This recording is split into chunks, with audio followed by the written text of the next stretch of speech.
गर्मी का मौसम आ चुका है और गर्मियों में काफ़ी मार्केट में आम देखने को मिल जाता है।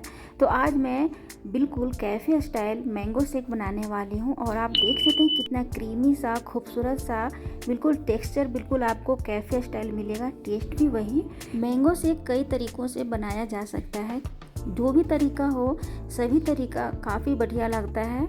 मैंगो की बात ही कुछ और होती है और ये मैंगो शेक सभी लोगों को काफ़ी पसंद आती है, खासकर बच्चे काफ़ी इसे पसंद करते हैं, इसे इंजॉय करते हैं। तो आप देख सकते हैं कितना बढ़िया सा कलरफुल मैंगो शेक बनकर तैयार है। तो इसके लिए सबसे पहले हमने क्या किया है, मार्केट से मैंगो ख़रीद लिया था। तो मार्केट से जब भी मैं मैंगो ख़रीद लेती हूँ उसे पानी में इस तरह से डुबो कर 2 घंटे के लिए ज़रूर छोड़ती हूँ। आप भी इसी तरह से 2 घंटे के लिए पानी में डुबो कर छोड़ दें। इससे क्या होता है कि जो केमिकल में आम पकाया जाता है उसकी गर्माहट कम हो जाती है और ये हमारे पेट में जाकर स्टमक में जाकर उतना तकलीफ़ नहीं देती जितना देना चाहिए। तो इस तरह से मैंने आम को 2 घंटे के लिए पानी में रख दिया था और इसे अच्छी तरह से धोकर निकाल लिया है। अब एक मैंने लिया है मिक्सी जार और उसमें मैंने 15 से 20 इलायची ले लिया है हरी वाली और इसे अच्छी तरह से दरदरा मैंने पीस लिया है। दरदरा पीस लेने के बाद इसके जितने भी छिलके हैं उसे मैं निकाल दूंगी।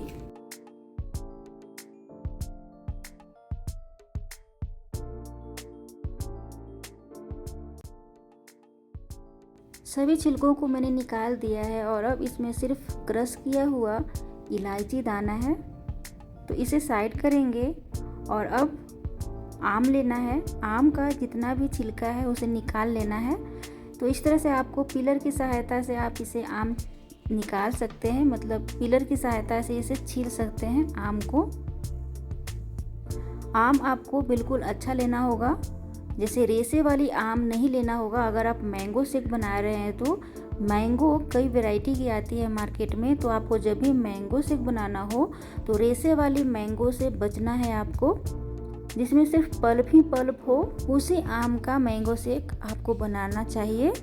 तो इस तरह से मैंने छिलके सारे हटा दिए हैं और अब इसे कट करूँगी। आप जिस तरह से पल्प को यानी कि आम का जो गुदा है निकालना पसंद करते हैं उसी तरह से आप निकालें।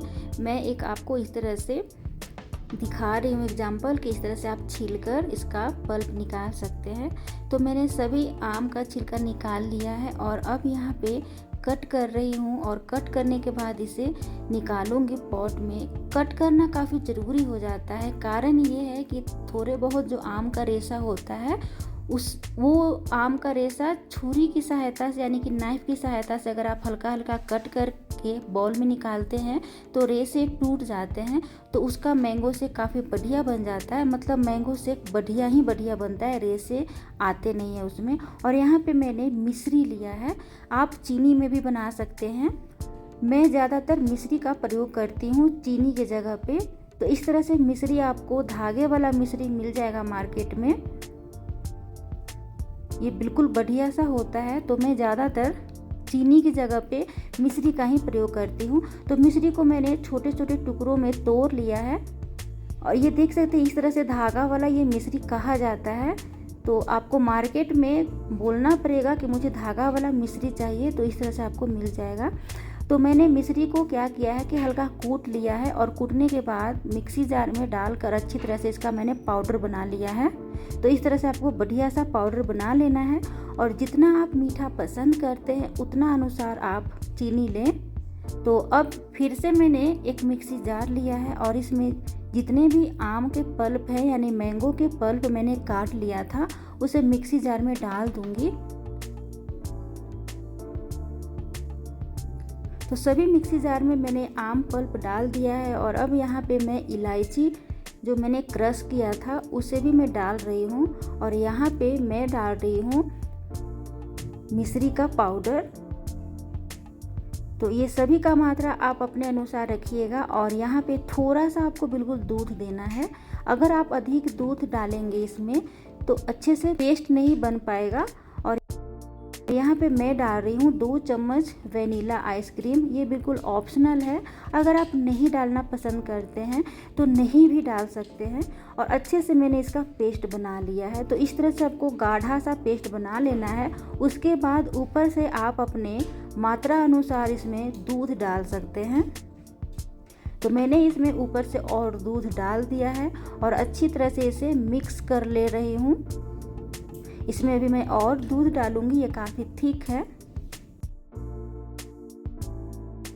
तो इसी तरह से आपको दूध डालना है। आप कितना थिक पसंद करते हैं या फिर थिन पसंद करते हैं तो आप अपने अनुसार इसमें दूध का मात्रा डाल सकते हैं और मिक्स कर सकते हैं।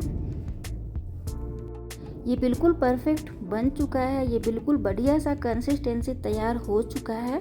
तो चलिए अब इसे कैसे सर्व करते हैं वो मैं दिखाती हूँ। तो यहाँ पे मैंने शीशे का ग्लास ले लिया है और इसमें मैं थोड़ा थोड़ा सभी ग्लासों में मैंगो शेक डालूंगी।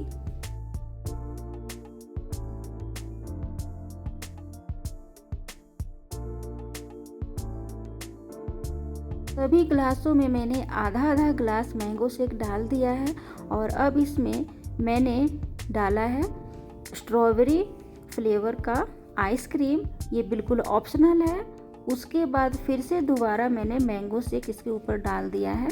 तो गर्मी का मौसम हो और इस तरह से आप आइसक्रीम डालकर, वेनीला आइसक्रीम मैंने यहाँ पे ऊपर से डाल दिया है और ऊपर से मैंने फिर से आम का टुकड़ा डाल दिया है। तो गर्मियों के मौसम में आप इस तरह से आइसक्रीम डाल सकते हैं या फिर बर्फ़ का टुकड़ा डाल सकते हैं। लेकिन जो हमने तैयार किया था दूध बिल्कुल ठंडा होना चाहिए। इसमें जो मैंने शेक बनाया है, दूध का इस्तेमाल किया है, वो बिल्कुल ठंडा आप लीजिएगा, तभी आपको गर्मियों में मैंगो शेक का मज़ा आ जाएगा। तो अगर आप गर्म दूध में बनाएंगे तो मज़ा नहीं आएगा। मैंगो शेक ठंडे दूध में काफ़ी बढ़िया सा टेस्ट आता है। तो इस तरह से आपको कुछ छोटी छोटी बातों का ख्याल रखना होगा। आइसक्रीम डालना बिल्कुल ऑप्शनल है और आप देख सकते हैं कितना बढ़िया सा ये बनकर तैयार हुआ है। ज़रूरी बात यह है कि जब भी आम का आप मैंगो शेक बनाएं तो आम को अधिक से अधिक कट करके मिक्सी जार में उसे पीसना है, तभी रेसा आपका हटेगा, वरना रेसा रह जाएगा उसमें। और ध्यान देना है, बिना रेसे का आपको आम लेना है, यानी बिना रेसे वाला आम लेना है। Thank you.